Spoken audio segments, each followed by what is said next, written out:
নমস্কার, শুরু করছি অবিশ্বাস্য ঘটনা। আমি পিয়ালি।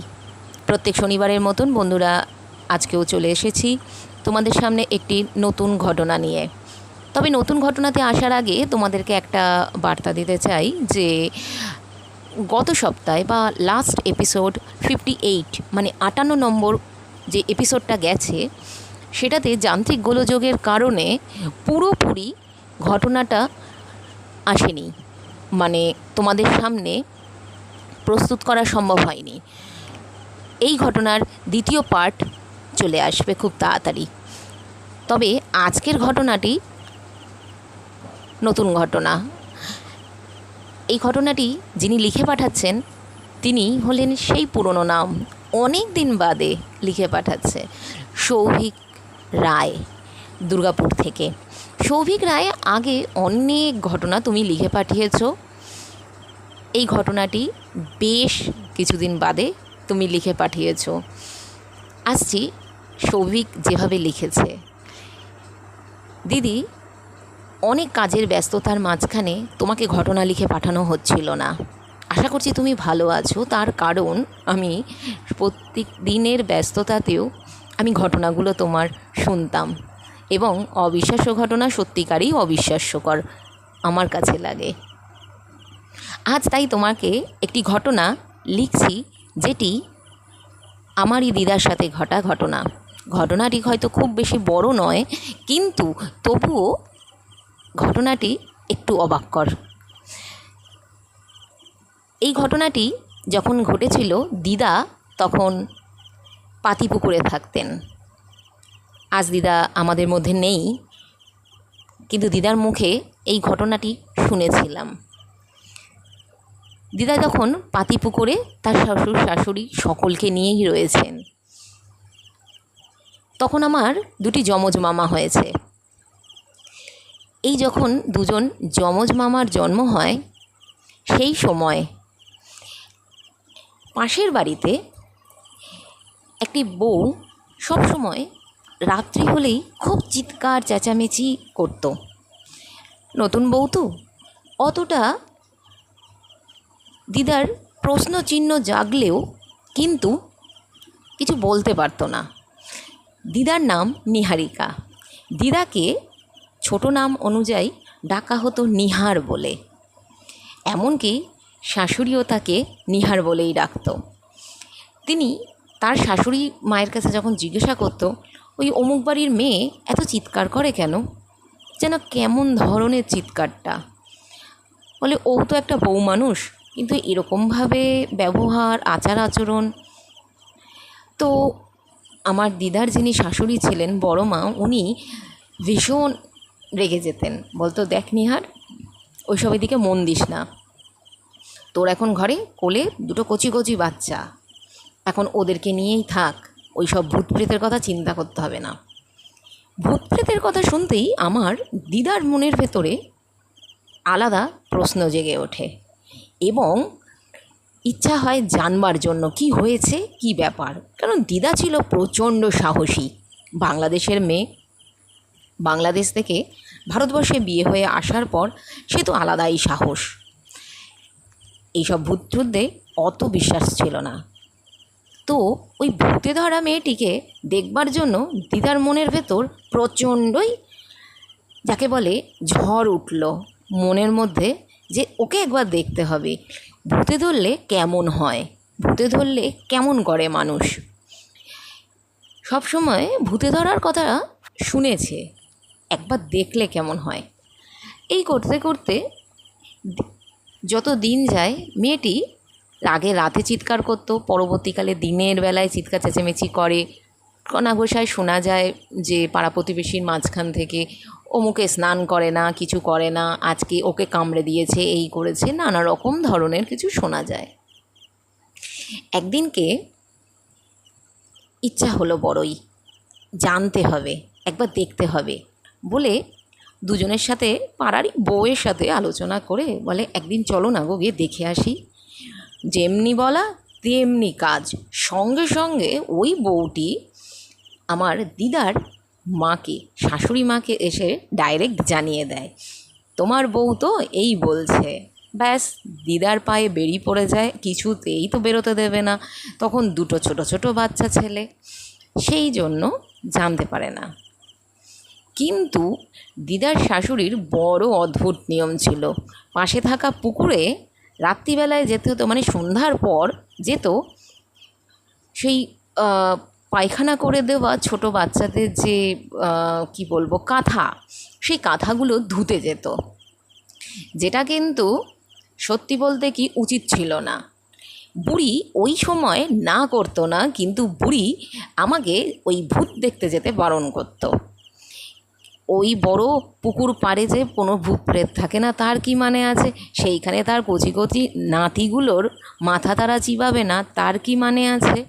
কিন্তু সে কথা ওই বয়স্ক বুড়ি শাশুড়িকে কে বোঝায়? যত সমস্যা ভূত দেখায়, পুকুর পাড়ে গিয়ে কাঁচাতে নয়, বা সন্ধ্যার পর পুকুর পাড়ে গিয়ে বাসন ধোয়াতেও নয়। ও বাবা, ওটা তো বাড়ির বউ। দিদা ঠিক এই রকম করেই কথাগুলো বলতেন। একদিনকে এই রকম কথাবার্তার মাঝখানে, এই ধরো সকালবেলায় দিদা গেছে স্নান করতে পুকুরেই। স্নান করার সময় জানতে পারে যে আজ ওদের বাড়িতে নাকি এক ওঝা আসার কথা আছে। ওই মেয়ে মানুষটার ঘাড় থেকে যে আছে তাকে নামাবে।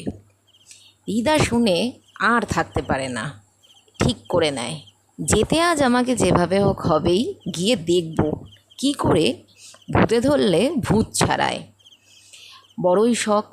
সেই দিন দিদা অনেক বাহানা বানিয়ে, এই কাপড় কাচা এটা ওটার বাহানা বানিয়ে পুকুর পাড় দিয়ে উপস্থিত হলো সেই মেয়েটির বাড়ির পাড়ায়। মানে যে পাড়াতে, মানে তার বাড়ি, ভেতরে তো ঢুকতে দেবে না কাউকে, তাই বলে বাইরে থেকে কোনো রকম উঁকি মেরে দেখার জন্য। আগে থেকে বলে রাখি, এখনকার দিনের মতন কিন্তু সেই পাতিপুকুর নয়। এইটা যেটা বলা হচ্ছে বাংলাদেশ থেকে আসার পরবর্তীকালের পাতিপুকুর।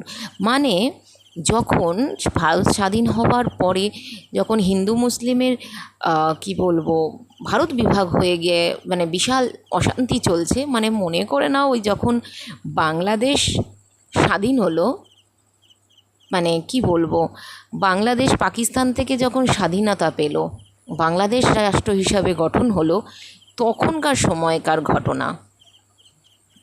এখনকার সময় থেকে অনেকটা সময়ের পার্থক্য হওয়ার কারণে এখনকার পাতিপুকুরকে ধরে নিলে তাহলে নিছক ভুল হবে। তখনকার সময়ে বেশ খোলামেলা জায়গাই ছিল। এই খোলামেলা জায়গার মধ্যে দিয়ে একটা জায়গা করে দিদা দেখতে শুরু করলো তাদের বাড়িতে কি হচ্ছে, এবং ওখানে অন্যান্য মেয়ে মানুষরাও ফাঁক ফোকর দিয়ে দেখার চেষ্টাই করছিল।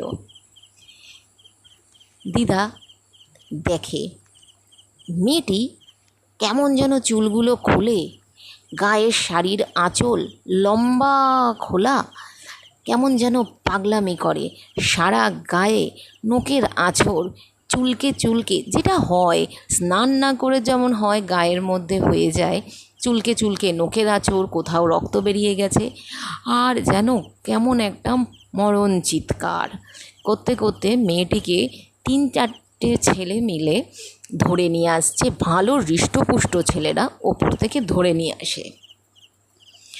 তান্ত্রিকের নানা রকম মন্ত্র চলে, একজন নয় 3-3জন মিলে তাকে ছাড়াতে বসে। ঠিক আছে, কোনো ঝামেলা নয়। সব শেষে মেয়েটি দেখা যাচ্ছে যে ওঝার পায়ে পড়ে চিৎকার করে বলছে, ওরে তুই আমায় ছেড়ে দে, ওরে তুই আমায় ছেড়ে দে।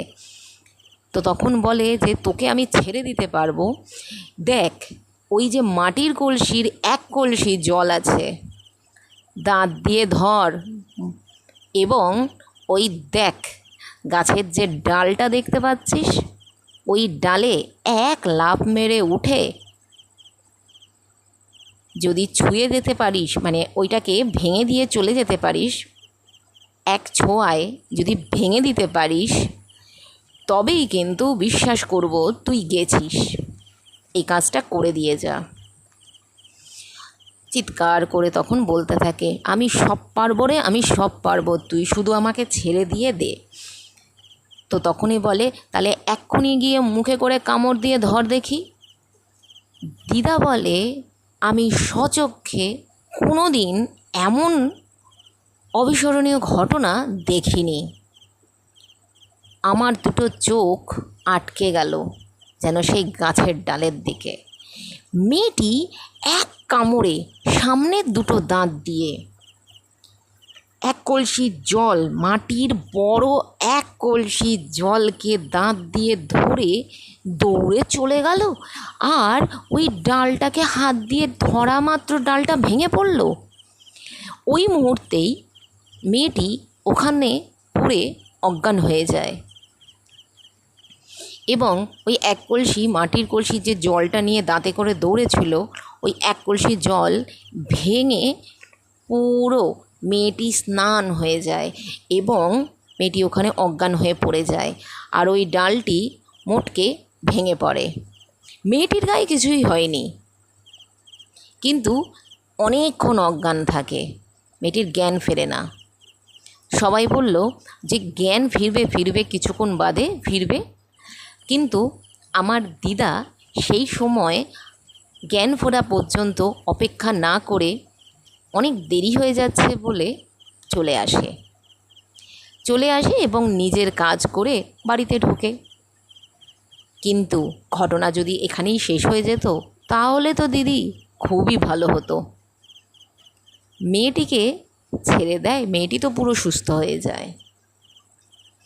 কিন্তু সেদিন রাত থেকে শুরু হয় আমার ছোট ছোট দুই মামার প্রচণ্ড পায়খানা বমি।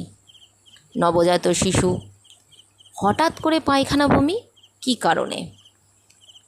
বলে মানে কোল থেকে নামিয়ে রাখলে জলের মতন গড়িয়ে যাচ্ছে হলুদ জল। পায়খানা নাকি এমন ধরনের পায়খানা হচ্ছে, তেমনি পায়খানাতে বিচ্ছিরি গন্ধ। ব্যাস, এই জিনিস দেখে বুঝতে সময় লাগে না। এর মধ্যে আমার যে সোনা মামা বলে কথা বলি, বা সোনা মামা, একজনকে সোনা মামা, একজনকে মণি মামা বলে ডাকা হয়, দুজনে যমজ ছিল, দেখতে দুজনে একই রকম, কিন্তু যিনি সোনা মামা ছিলেন তার অবস্থা খুব খারাপ হয়ে পড়ে।